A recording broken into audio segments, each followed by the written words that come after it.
ہم اپنے معاشرے میں مسلمانوں کے درمیان جن اچھی اور خوبصورت باتوں کا چلن اور رواج دیکھتے ہیں،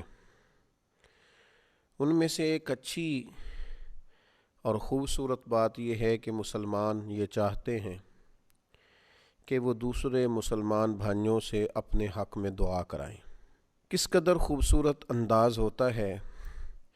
اور کس قدر زیادہ یہ دل لبھا لینے والی ادا ہوتی ہے کہ جب انسان اکیلا بیٹھا ہوا ہو،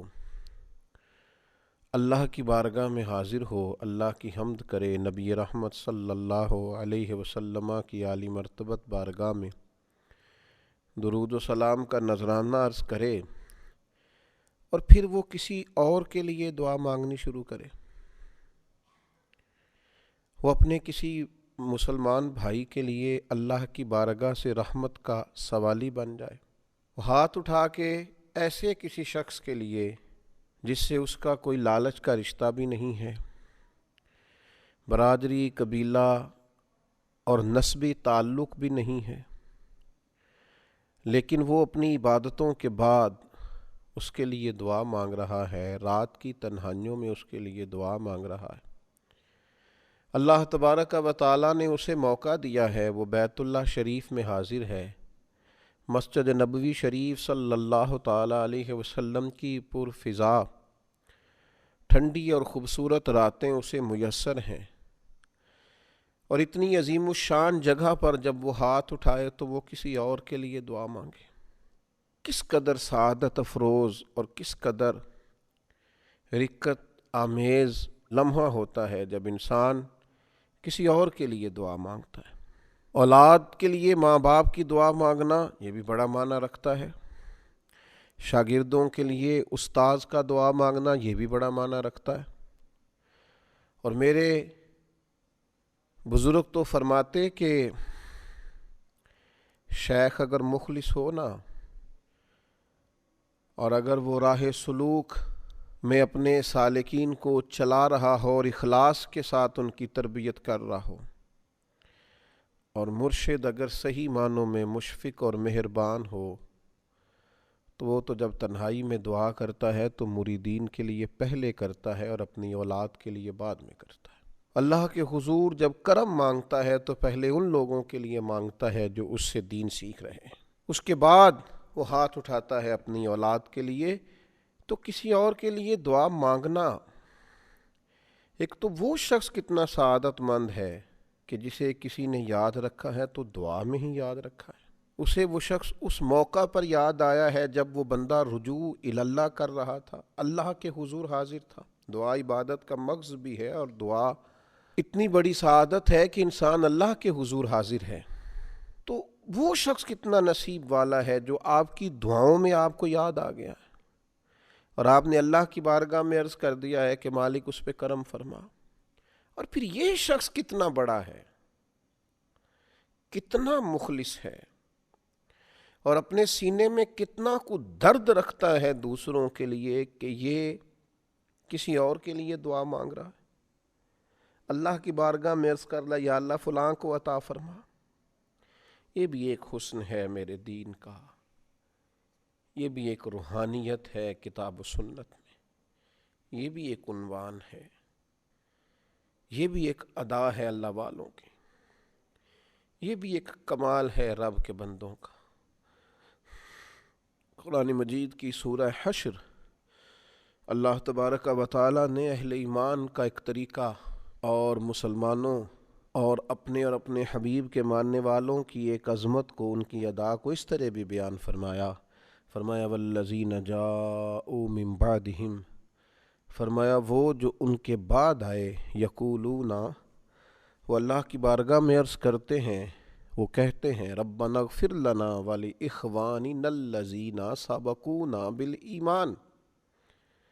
وہ جو ان کے بعد آئے وہ عرض کرتے ہیں، وہ کہتے ہیں، اے ہمارے رب ہمیں بھی بخش دے اور ہمارے ان بھائیوں کو بھی بخش دے جو ہم سے پہلے ایمان لائے۔ وہ اپنے ان بھائیوں کے لیے دعا کرتے ہیں۔ پھر دیکھیے قرآن مجید کا انداز محبت، اللہ تعالیٰ کو ان بندوں کی یہ ادا اتنی پسند ہے دوسروں کے لیے دعا مانگنا کہ اہل ایمان کی اس ادا کو اللہ نے قرآن میں بیان کیا۔ فرمایا والذین جاؤوا من بعدہم، وہ جو ان کے بعد آئے، یقولون ربنا اغفر لنا ولاخواننا الذین سبقونا بالایمان، وہ عرض کرتے ہیں ہمارے رب ہمیں بھی بخش دے اور ہمارے ان بھائیوں کو بھی بخش دے جو ہم سے پہلے ایمان لائے۔ ان کی غیر موجودگی میں ان کے لیے دعا کرتے ہیں، اللہ کے حضور عرض کرتے ہیں، اللہ سے اپنے بھائیوں کے لیے خیر مانگ رہے ہیں۔ آپ دیکھیے رسول کریم صلی اللہ تعالی علیہ وسلم نے اس عمل خیر کو کتنی اہمیت دی۔ حضرت سیدنا ابو درداء رضی اللہ تعالیٰ عنہ روایت فرماتے ہیں اور صحیح مسلم شریف میں یہ حدیث موجود ہے، ارشاد فرماتے ہیں کہ نبی کریم صلی اللہ تعالیٰ علیہ وسلم نے فرمایا جو مسلمان اپنے بھائی کے لیے اس کی غیر موجودگی میں دعا مانگتا ہے نا، تو اللہ تبارک و تعالی ایک فرشتے کو مقرر کرتا ہے، فرشتہ اس کی دعا پر آمین بھی کہتا ہے اور یہ بھی کہتا ہے کہ اللہ تعالیٰ تجھے بھی اس کی مثل عطا کرے جو تو نے اپنے بھائی کے لیے مانگا ہے۔ اللہ تجھے بھی وہ سارا کچھ عطا کرے، اللہ تعالیٰ تجھے بھی وہ دے، اس کی مثل اللہ تجھے بھی عطا کرے۔ یعنی یہ اپنے بھائی کے لیے اللہ سے مانگ رہا ہے اور اللہ تعالیٰ نے فرشتہ پیدا کر دیا ہے جو وہی چیز اس کے لیے اللہ تعالیٰ سے مانگ رہا ہے۔ کتنا اچھا اللہ تعالیٰ نے اسے انعام دیا،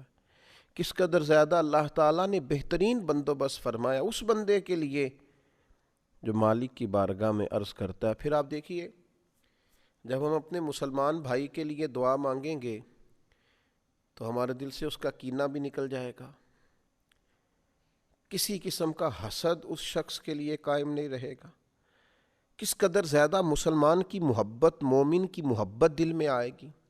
اخوت اسلامی کو کتنا فروغ ہوگا، بھائی چارے کو کتنا دوام ملے گا، محبتیں کس پائے کی ہو جائیں گی جب دوسروں کے لیے دعا مانگیں گے۔ آج کچھ لوگ کہتے ہیں جب ان سے کہا جائے کہ مسلمانوں کے لیے دعا مانگو تو کہتے ہیں دعا سے کیا ہوتا ہے؟ او بھائی عمل بھی ضرور کرنا چاہیے، عمل بڑا درجہ رکھتا ہے، لیکن آپ دعا کی اہمیت کا انکار کیسے کر سکتے ہیں؟ نبی کریم علیہ السلام نے فرمایا دعا مومن کا ہتھیار ہے۔ بدر میں جنگ بھی کی، اللہ کے محبوب علیہ السلام نے تدبیر بھی فرمائی، صفیں بھی سیدھی کی اور ساری رات دعا بھی فرمائی۔ اللہ کے حبیب علیہ السلام نے ہمیں یہ اسوہ دیا ہے کہ دعا ایک بڑی قیمتی چیز ہے۔ دعا کا معنی ہے آپ نے اپنے رب سے رجوع کیا، اللہ تبارک و تعالیٰ سے آپ نے مدد کا سوال کیا، تو اپنے مسلمان بھائیوں کے لیے دعا کرنا، ان کے لیے اللہ کی بارگاہ میں عرض گزار ہونا۔ حضرت سیدنا عمران بن حسین رضی اللہ تعالیٰ عنہ روایت کرتے ہیں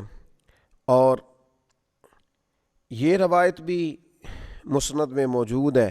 کہ نبی پاک علیہ السلام نے فرمایا بھائی کے لیے اس کی غیر موجودگی میں جو دعا مانگی جاتی ہے کبھی رد نہیں ہوتی، اللہ تعالیٰ اسے قبول فرما لیتا ہے۔ حضرت عبداللہ ابن عمر رضی اللہ تعالیٰ عنہ روایت کرتے ہیں، ترمذی اور ابن ماجہ میں موجود ہے، فرماتے ہیں کہ کوئی دعا اتنی جلدی قبول نہیں ہوتی جو غائب کے حق میں دعا کی جائے تو جتنی جلدی قبول ہوتی ہے۔ یعنی بندہ وہاں موجود ہی نہیں، وہاں سے غائب ہے اور آپ نے اس کے لیے دعا کر دی تو سب سے پہلے یہ دعا ہے جو اللہ کی بارگاہ میں قبول کی جاتی ہے۔ اور یہ میں پہلے کہہ چکا ہوں کہ جب اس کے لیے دعا کی جاتی ہے تو حبیب علیہ السلام نے فرمایا فرشتہ کہتا ہے یا اللہ اسے بھی اسی کی مثل عطا فرما، تجھے بھی اسی کی مثل ملے، فرشتہ کہہ رہا ہوتا ہے۔ یہ ایک بڑا اپنی روحانیت کو مضبوط کرنے والا کام ہے۔ ماہ رمضان ہے، خوبصورت گھڑیاں ہیں، یہ عمل کر کے تو دیکھیں۔ بڑا مانگا اپنے لیے، کچھ تھوڑا اللہ کی بارگاہ سے دوسروں کے لیے مانگیں، بقدر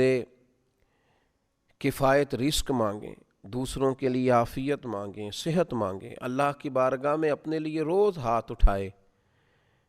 کبھی کسی اور کے لیے بھی اٹھا کے دیکھیں۔ کوئی بیٹھا ہوا مجھے دور دعا دیتا ہے، ڈوبتا ہوں پر سمندر اچھال دیتا ہے۔ اللہ تعالیٰ اس عظیم روحانی کام کرنے کی ہم سب کو توفیق رفیق عطا کرے۔